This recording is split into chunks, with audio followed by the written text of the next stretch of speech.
Hello everyone, I am Demented Kirby, and welcome to my channel, the Commander Tavern. The Commander Tavern is a channel dedicated to my favorite Magic the Gathering format. The Brewery is a series on this channel showcasing my spicy brews and other deck techs. On this episode of the Brewery, I'll be discussing my take on a commander from Commander Legends, Abomination of Llanowar. If you like this deck or any of the cards I'll be mentioning throughout the video, please consider using my TCG Player affiliate link when purchasing those cards. You can find that link down in the description. It'll really help out the channel. The best way you can help support the channel is with my Patreon. For just $1, patrons get early access to scheduled videos on YouTube, and higher tier patrons get access to the VIP section of my Discord server as well. You can find a link to both down in the description too. In fact, patrons got a chance to see this video earlier. Alright, let's get back to the episode. Abomination of Llanowar is a star elf horror with vigilance and menace for 1 generic, 1 black, and 1 green. Its power and toughness are each equal to the number of elves you control plus the number of elves in your graveyard. What's great about this Voltron commander is that Elf Tribal is an incredibly strong deck to build, since Elf is a creature type that has been around since forever and has always received a lot of support. Additionally, you're not set back as much for board wipes like other tribal decks, since the Abomination can still get pumped from the amount of elves in your graveyard, so you can still use it as a Voltron finisher. Being so cheap to cast means that it can still come back a couple of times after a Wrath. Also, with the way it's worded, it'll also count tribal cards with the elf subtype, thus not being limited solely by elf creatures, which could be the difference between that additional point of commander damage to take someone out of the game. Naturally, we want to try and put the best elves as possible in the deck. However, that could be a very subjective notion, so I don't pretend this to be the best Abomination of Llanowar deck when it comes to the inclusion of X or Y elf card. It's simply how I built it. Naturally, I put in plenty of mana dorks for acceleration, elves for support, and lords just in case we're able to go wide and tall to take out the table all at once, or at least very quickly in successive turns. So let's begin with those elves that will help accelerate the deck, the mana dorks. Decks running Llanowar Elves, Finhorn Elves, Elvish Mystic, Elves of Deep Shadow, and Arbor Elf as our 1-drop elves for mana acceleration. There are 17 lands that Arbor Elf can untap in this deck, and I chose it over Deathrite Shaman because the Shaman needs to exile lands from graveyards, and this deck is hardly running any fetches, and I don't want to depend on opponents running enough to make it worthwhile. Granted, the Shaman can also disrupt graveyard strategies, but I found it unsatisfactory when testing, for me at least, so I kept Arbor Elf instead. Naturally, Priest of Titania and Elvish Archdruid are also included as mana dorks for the sheer amount of mana they can tap down for. Keep in mind that the Priest of Titania also counts opponents and teammates' elves, so be aware of the entire board when tapping it down. The Archdruid also gives a +1/+1 bonus to all elves you control, so that's great as well. Soon enough we'll see other elves that do the same. Selvala Heart of the Wilds has the potential to tap down for a ton of mana if we have our commander in play with or any other huge beater we'll see soon. The deck might not be able to make the absolute most out of Selvala, but she adds any color of mana in any combination, which is key to the deck since it is black as well. We have to be able to generate black mana even though the deck is predominantly green. Wirewood Lodge is in the deck not only to make the most out of these elves that can tap down for a ton of mana, but for the other elves in the deck that have an epic activated ability that requires them tapping down. We'll see those soon enough. What's great about this card is that it's a mana generating land that enters the battlefield untapped, thus not really taking up a slot in the deck. Speaking of lands, Farhaven Elf, Wood Elves, and Nissa Vastwood Seer can ramp for lands when they enter the battlefield, which is great. Not only does this help thin the deck of lands, but we can't depend solely on mana dorks to accelerate the deck because Wraths have the potential of sending us back if that were the case. Nissa can only ramp for a basic forest, but at least Farhaven Elf can get us a basic swamp if needed. Wood Elves can also get us a swamp, but only if it's either Bayou or Overgrown Tomb, at least until wizards start completing some much needed mega land cycles. While Nissa as an elf is useful for the nature of the deck, having her transform into Nissa Sage Animus is still useful. Her +1 can result in either ramping us or drawing us a card, both of which are great acceleration. Her second ability creates a 4/4 token that isn't an elf, but can still be used to attack or block. Her ultimate, while not her purpose, can still be pretty epic as a potential finisher for the mid to late game. However, soon enough I'll discuss the deck's actual finishers. Rampant Growth, Into the North, Farseek, Nature's Lore, and 3 Visits are the rest of the ways we can get lands onto the battlefield relatively early on to really get ahead of the board and make those red and or white decks really salty. The first 2 can get us any basic land which are all snow covered for the advantages it brings, like being able to run Into the North. The last 3 have the potential of getting us any of the 2 dual-typed lands of the deck, otherwise Farseek can only get us basic swamps and the last 2 basic forests. Alright, so let's continue making the most out of our elfish army with some lords to organize the ranks. Dwenin, Guildleaf Diane, Elvish Champion, Imperious Perfect, Elvish Clan Caller, and Kaisa each give our other elves besides themselves +1/+1, with Kaisa being the only exception, not only because she can pump herself, but because she can pump our other green creatures as well, whether they're elves or not. Although not printed on the card, Kaisa is an elf druid as of the Grand Creature type update, so keep that in mind when counting elves and or druids. Dwenin can help us against a flyer since she has reach, but she can pretty much help us against all damage and life loss thanks to her life gaining ability. If we swing in with an army of elves, we'll gain 1 life for each attacking elf, and that goes a long way if we're low on life. Elfish Champion also gives Forest Walk to our other elves. With green being the most common color in Commander, chances are that one or multiple opponents will have a forest and thus be unable to not only block our Commander, but our Elvish army as well.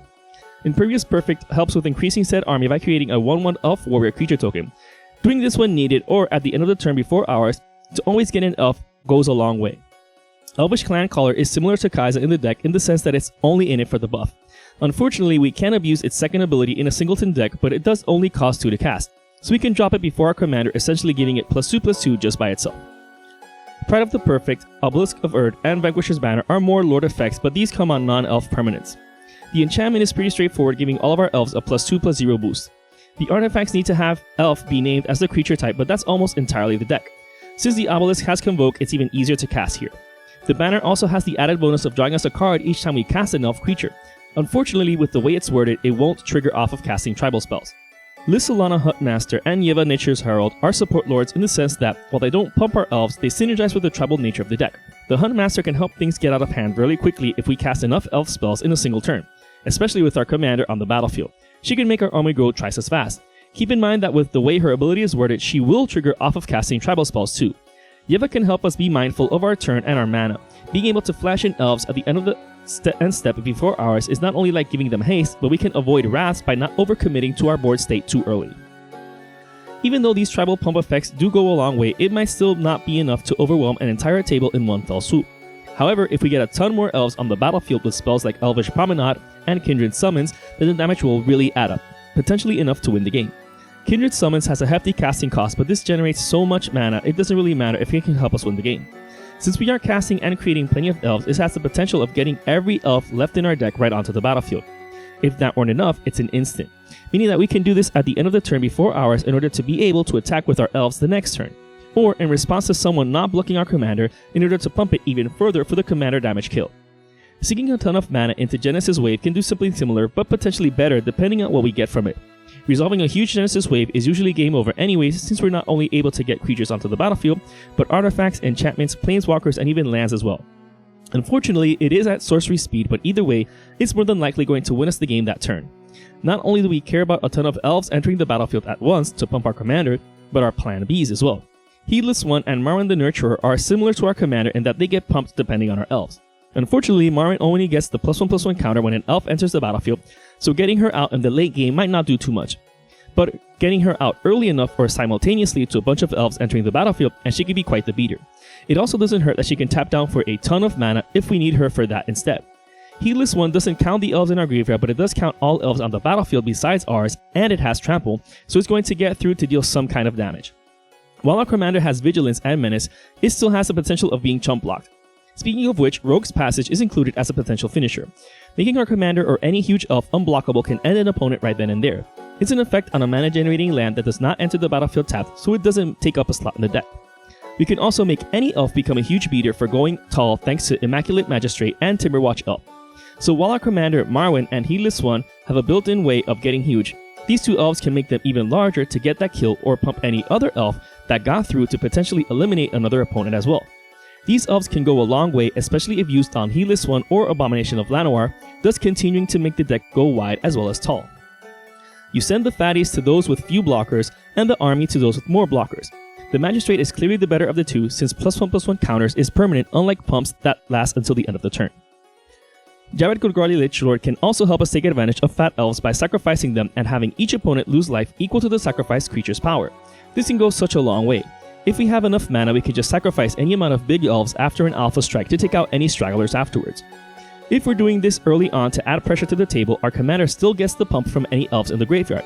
In fact, Jared himself also gets pumped for each creature card in our graveyard and can also reanimate himself, making him quite the threat in the deck. Shaman of the Pack can also have all opponents lose life just by entering the battlefield. If we've been aggro for a couple of turns, with an elves still on the board, then resolving Shaman of the Pack might be enough to take out a couple of opponents, if not the entire table. Even if we don't kill off everyone, it will still take a huge chunk of life from their life totals. Now, while previously we saw some lords that, even though their pump is small, together they can make quite an impact. However, they aren't the only lord effects in the deck, simply the least impactful ones. Allosaurus Shepherd does a ton of work in the deck. Since it makes all our elves base power and toughness 5/5, any effects that pump that any further will make elves even larger.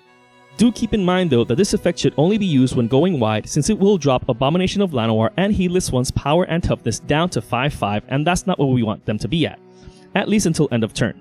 However, even then, this is just such a powerful elf. It only costs 1 to cast, can't be countered, and makes all of our green spells uncounterable. It's crazy good. As of the recording of this video, it's a bit more expensive than it should be, but supposedly more Jumpstart is being printed, so let's see what happens with the secondary market price after that. Saving the best pump spells for last, the deck's running Coat of Arms, Jaraga Warcaller, and Izuri Renegade Leader. As long as no one else is playing a tribal deck, Coat of Arms is pretty much game over if we have a ton of elves on the battlefield. Granted, it only pumps them, but all we need is to have more creatures than the defending player and something's bound to get through.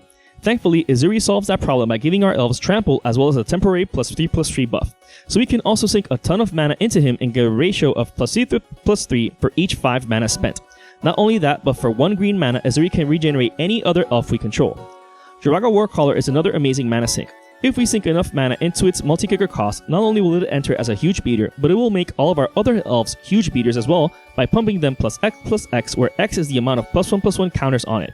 Even then, the best pump effect in the deck is with Craterhoof Behemoth, the quintessential mono-green finisher.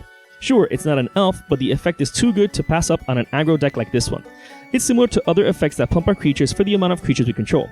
However, more than that, if those creatures gain trample too, which is super important at actually getting them through. Cast enough of cheap mana dorks and other elves and then a Craterhoof Behemoth, and just that might be enough to win the match, especially since the Behemoth has built-in haste, so it can also charge forward the turn it enters the battlefield. As for the other ways we're getting that victory, interaction is one crucial way for any and every deck to get there. This one is no exception. Synergistically, the deck's running Reclamation Sage, Freyalise Llanowar's Fury, and Null Mage Shepherd to deal with artifacts and enchantments. Reclamation Sage is pretty much a one-time only deal since it's when it enters the battlefield. But with Null Mage Shepherd, we can consistently destroy any artifact or enchantment simply by tapping down 4 creatures, regardless if they have summoning sickness or not. Freyalise can also do plenty more things for the deck since her +1 not only creates an elf token, but that token is a mana dork, so we can accelerate our mana production as well as our elf army. Her ultimate is even more busted in the deck since each creature in the deck is green. Even if they're black and green, that still makes them count for her. Drawing that many cards is sure to fill our hand with other responses or potential win cons. Beast Within and Assassin's Trophy are even better since they can hit anything at instant speed. They do get something in return afterwards, but I guarantee you that a 3/3 token or a basic land isn't enough reparations for the card we destroyed with them. Windgrace's Judgment and Casualties of War cost way more, but they can get rid of way more permanents. Unfortunately, Windgrace's Judgment can't hit lands, but at least it's an instant. Casualties of War is just an amazing removal spec in general, and here it's even easier to cast. Back to Nature and Wave of Vitriol take it a step further by being global effects. While Back to Nature only destroys all enchantments, it's a 2-costed instant, so it's amazing, especially at getting rid of Pillow Forts. Wave of Vitriol is epic since it not only gets rid of all enchantments, but artifacts and non-basic lands as well. Players can then ramp for basic lands to substitute those, but this really sets back a multiplayer decks heavy with non-basic lands since they hardly run any basics. Fortunately, we're not so set back by any of these effects. In Garruk's Wake, Plague Wind, and Kindred Dominance are costly board wipes, but they wipe everybody else's creatures except for our own. Unless anyone has any elves, since that's the creature type we need to choose for Kindred Dominance.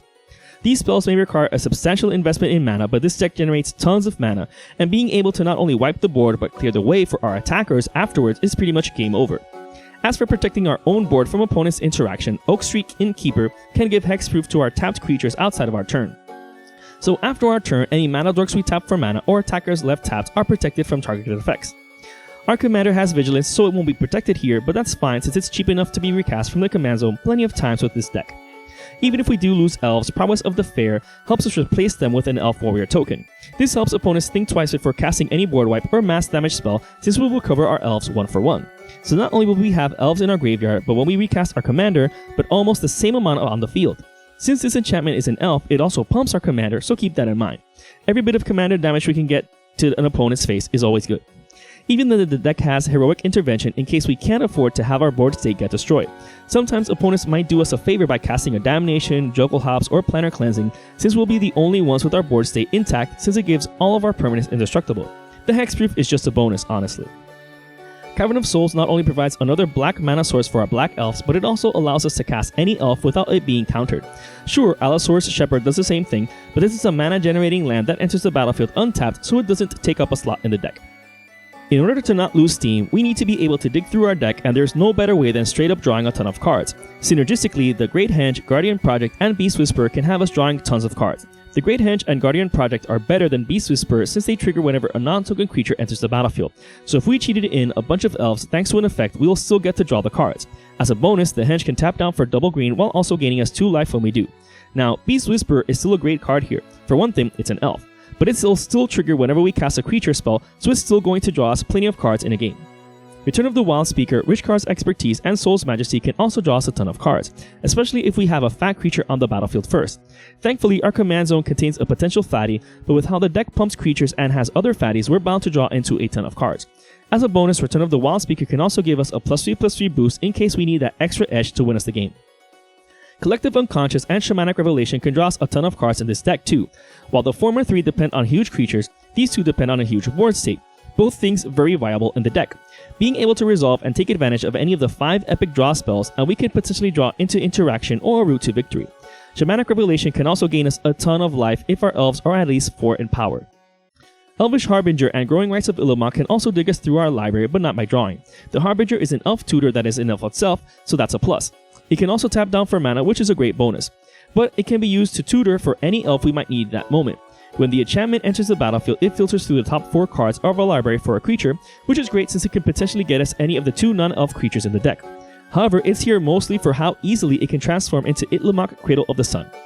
Granted, it's easier to just run Gaia's Cradle, but that card has increased so much in price that I'm no longer going to recommend it in any of my builds. I already have my copy of it, and anyone else who does, feel free to use it.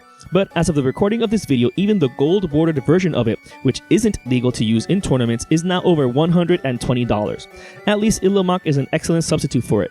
But again, if you have the Cradle, use it instead of Illimak. The final card in the deck is the only other non-elf creature besides Craterhoof Behemoth, and that's Skyshroud Poacher. This card is just crazy good here. Whereas the Harbinger can only tutor for an elf when it enters the battlefield, the Poacher can get an elf whenever we can activate it, which is going to be super easy to do. While the deck doesn't necessarily have any combos, being able to get our strongest elves for just 3 mana and tapping is amazing. The rest of the deck is just the rest of the lands. The deck's running Bayou, Overgrown Tomb, Verdant Catacombs, Prismatic Vista, Woodland Cemetery, Undergrowth Stadium, Guiltleaf Palace, Command Tower, Llanowar Waste, Nurturing Peatland, City of Brass, Mana Confluence, Unclaimed Territory, as well as 15 snow-covered forests and 1 snow-covered swamp in case anyone's running anything that benefits us for it. Either way, recall that the deck is running into the north, so it's convenient for that as well. Since the deck is mostly green, 1 basic swamp that could be tutored for or included just in case for Blood Moon effects is fine, especially since we can fetch for it and we are running plenty of lands that can tap for black. Either way, Urborg Tomb of Yawgmoth is also included to help any of our lands tap for black mana. As for Bayou, it's not entirely necessary for the deck to run, so unless you're playing online or already have it, you can just as easily swap it out for another snow-covered swamp and you'll be fine. This brew is just an idea of how to build around Abomination of Llanowar. As I mentioned in the beginning, the elf creature type has so many cards that there is no right way or best way to build an elf tribal deck. This is one of those cases where personality and personal interests and philosophies play a role in how you build your deck. That being said, I chose to build a very consistent and effective deck that can win by going tall, going wide, or both at once. It also has plenty of interaction to make the deck more consistent and resilient as well. So even if you saw any elves not mentioned in the video, or have some elves of your own in mind, hopefully you at least got an idea of how to build around this commander. If you're interested in the deck list of this spicy brew of mine, you can find a link to it down in the description. I would like to thank all my patrons for supporting me, and a quick shout out to all my higher tier patrons, the brewers, for their patronage. I'd also like to thank anyone using my TCG Player affiliate link, that also helps out the channel. And to everyone, thanks for watching this episode of The Brewery on the Commander Tavern. I am the Demented Kirby, and happy brewing.